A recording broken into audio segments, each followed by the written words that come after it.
this regime.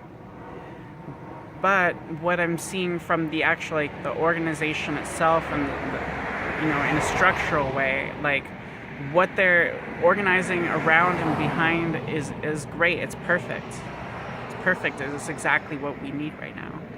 But organizationally, there's problems, and I have disagreements. This is just a quote from something that I said a while back. It's not a slam on Refuse Fascism itself. It's just a comment based on my observations. I said, sadly, on the current trajectory, what is most likely to happen is that RF will be mostly ignored, and people will just take their sadness and anger out at the polls. There will be a lot of gerrymandering and voter suppression, and even outright fraud or hacking, and I put Russia in question and a question mark in parentheses. The Dems will still manage to win a few seats, but it won't make much difference, and fascism will be allowed to consolidate. End quote. And what Refuse Fascism and what my friend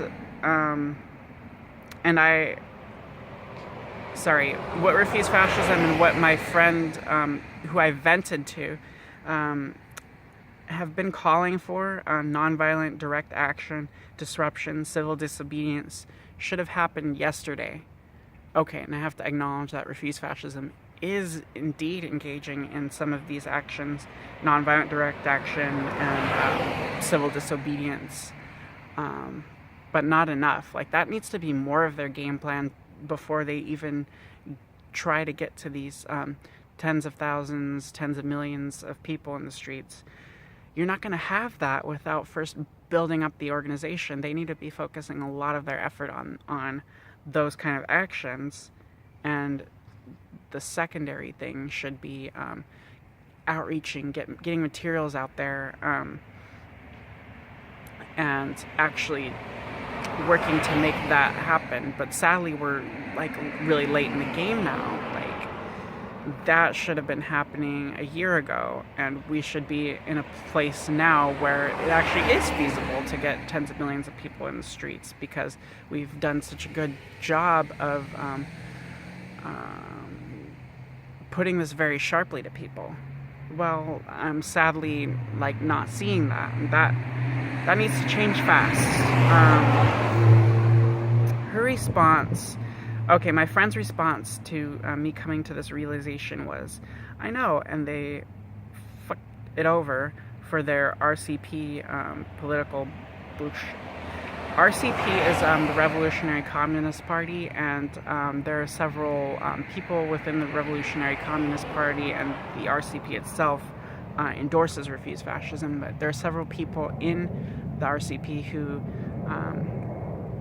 co-initiated Refuse Fascism, and there's nothing wrong with that, and I totally agree with the whole premise of Refuse Fascism, and I do consider myself a communist as well, and I was a former member of RCP's Revolution Club, but I left them for different reasons, but for the most part I agree with them.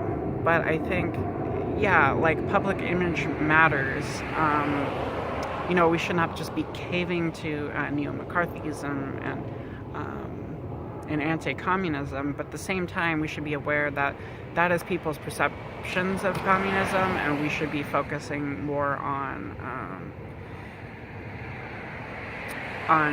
driving this regime out and diverting away from that, diverting away from a hardline stance on things that brings things into question, and people should not just people in Refuse Fascism should not just be throwing out that they're supporters of communism, Revolutionary Communist Party so boldly. What they should be doing is putting forward their argument for why we need tens of millions of people in the streets really boldly, and not even mentioning that should be an entirely separate conversation, my reply was that, this is not entirely their fault so much as society's perception of communism. But they should know better, especially when the stakes are so high. Sometimes you have to work with what you've got, and they weren't willing to do that. It's not that it's not that doing what I did was wrong, so I don't regret it. It's just sad and frustrating is all. Now, communism is a dirty, scary word thanks to the decades of the Cold War and the subsequent Red Scare slash McCarthyism. And I partially agree with what my friend said about the RCP and Refuse Fascism being too intertwined. It is unfortunate that people just dismiss Refuse Fascism offhand as a bunch of communists, even though there's nothing in and of itself wrong with that, and that's totally unprincipled.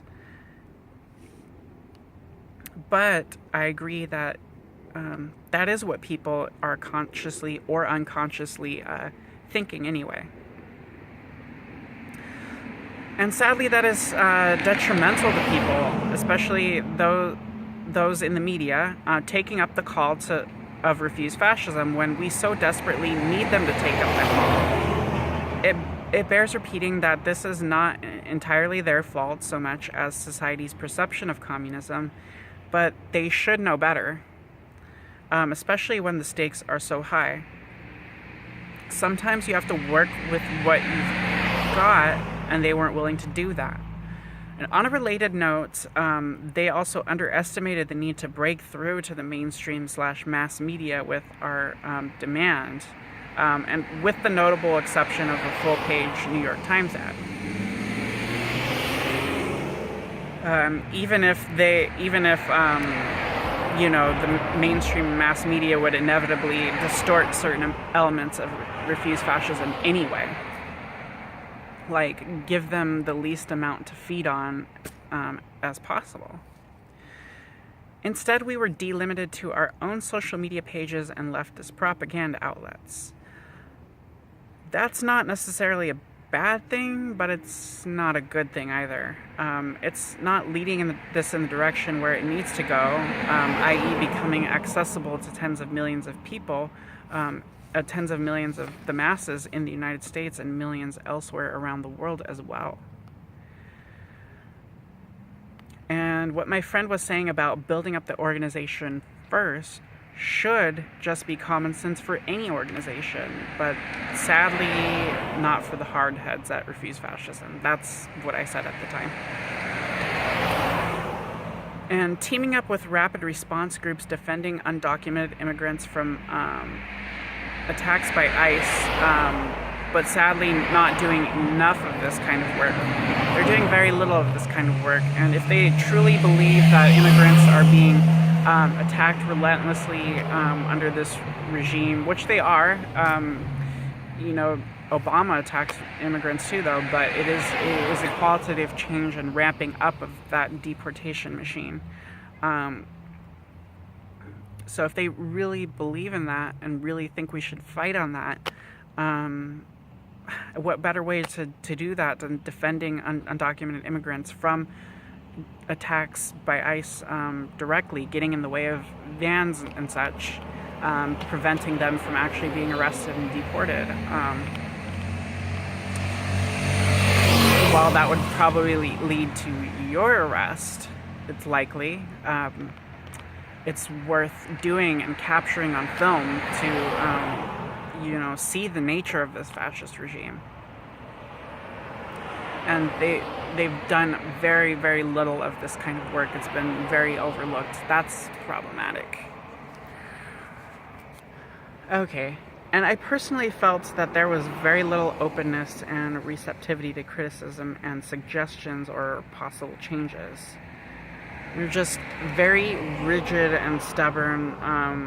Like what I'm referring to is the leadership of Refuse Fascism. Unfortunately, very rigid and stubborn. But I won't go into any details on that for the sake of confidentiality. And fundraising just needs to be wiser. We either need to have more core organizers acting as a dedicated street team, going more places and getting more materials out more broadly, or print out much less. We waste so much. Rent money for the office would have been much less of an issue if either we fundraised more and smarter, or we wasted less on materials, or ideally both taken together. Now, this will seem like a secondary side issue within their organization, but it does matter. Native peoples. In the over a year Refuse Fascism has been around, never once has any call to action or indictment panel made explicit reference to the unique struggle and oppression felt by Native American / First Nations peoples under this system, and the qualitative leap that those attacks are taking under this fascist regime. And yet, we all had we meaning Refuse Fascism, had the gall to meet with representatives from local Native communities and try to win them to throwing in for this effort to drive out this fascist regime from power.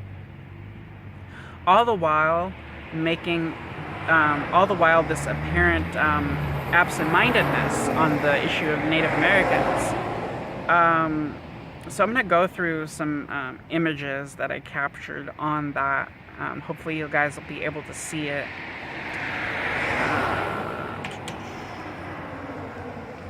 Capture this first.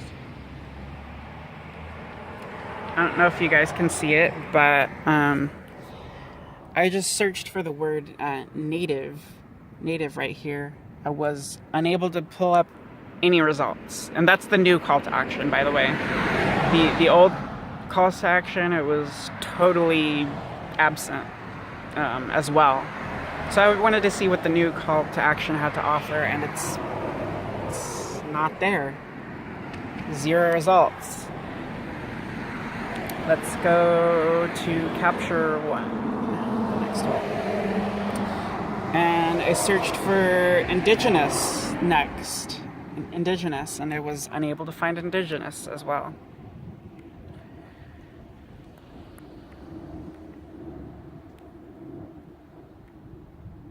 I searched for First Nation, no results there, and I got first name instead.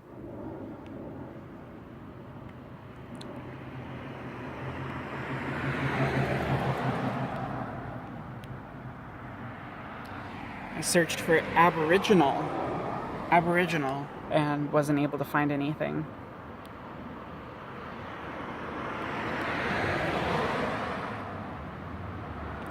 I searched for American Indian, was unable to find anything.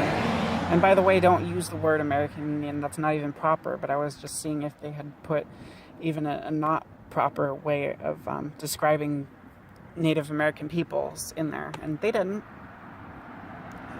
What's more is I noticed something weird. Like, I searched for the word Mexico or Mexican, and was unable to find anything. But the word Mexicans was in I believe the second call to action. Yeah, it was in the second call to action, not the first, but the second. But it's gone here. And I was even searching for Latino or Latinx, Latino, Latina, nothing. No results there either. It just sucks, and it just frustrates me because, like, for people who, you know, claim to be about humanity and who are communists, who call themselves communists, what does this say?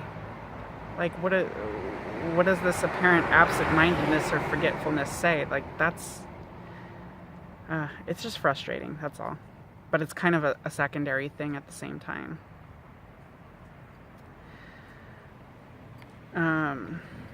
Yeah, let's see, where was I at? But that is only one that's only one thing about the new call to action that that really disappointed me. For the most part, I love the new call to action, and it's exactly what people need to be hearing at such an urgent time as this, and it rings the alarm bells in the right way. It breaks through people's illusions, but not in a too abrasive way, I believe, but just being like a gentle shake from a friend to wake you up from a daydream.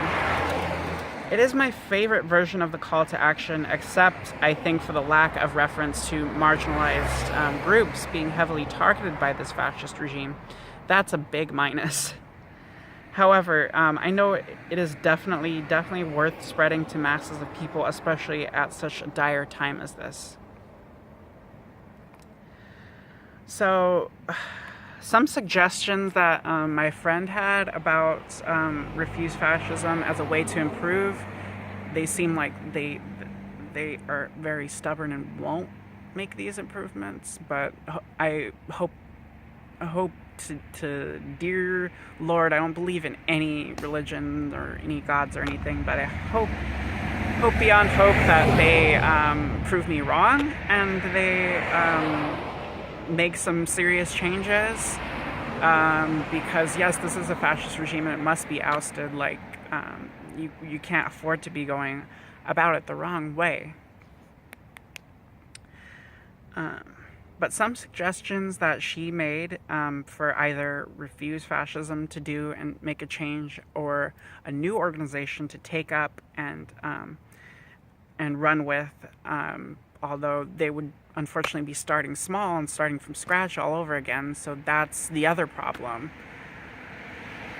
Though Refuse Fascism's call has been out there and getting out there, so they would have something to work with, but at the same time starting kind of from the bottom. You know, that's a real problem. But you know, what Refuse Fascism is doing is like they already have thousands of people behind them, but you can't just piss it away by going about it the wrong way. You have to improve and evolve and develop and adapt, and they aren't, and that really sucks, really disappoints me. If they really take this regime for the serious threat that it is, then, you know, I hope that I'm proved wrong and they change. Okay, but the five things she particularly cited that needs to change about Refuse Fascism, or a new organization needs to take up and run with, is number one, break ties with the RCP, the Revolutionary Communist Party. Which he means by that is organizational ties. Like, obviously, revolutionary communists would still be welcome in that organization. Why the fuck wouldn't they be?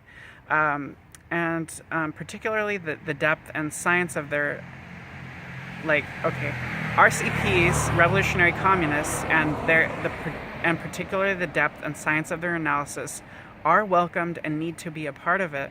But the organizational connection is really close, and that is detrimental to people, especially those in the media taking up the call of Refuse Fascism when we so desperately need them to. Okay, and number two change that she suggested was engaging in necessary battles like rapid response to attacks on undocumented immigrants, like by ICE, and like blockading entries to government buildings or other institutions collaborating with this fascist regime, e.g. the FCC building/office preemptively for the net neutrality vote.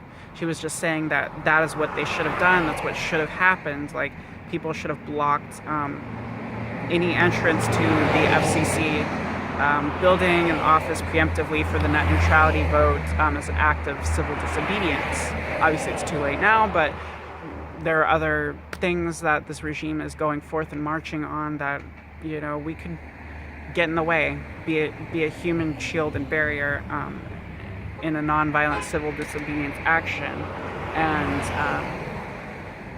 you know, call attention and document it with video as well. Number three, ties in with number 2. She said, get ahead of the 45 regime's next moves, keeping really tuned into news from multiple sources.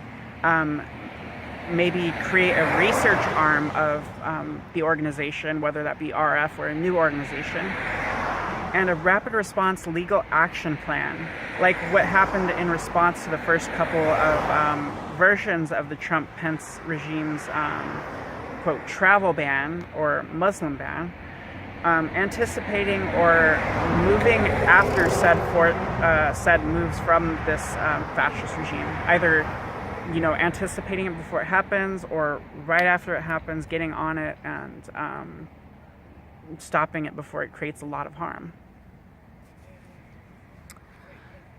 So number 4 would be her suggested change. Number 4 was make it real and relevant to people. Can they relate to some of the attacks from this regime?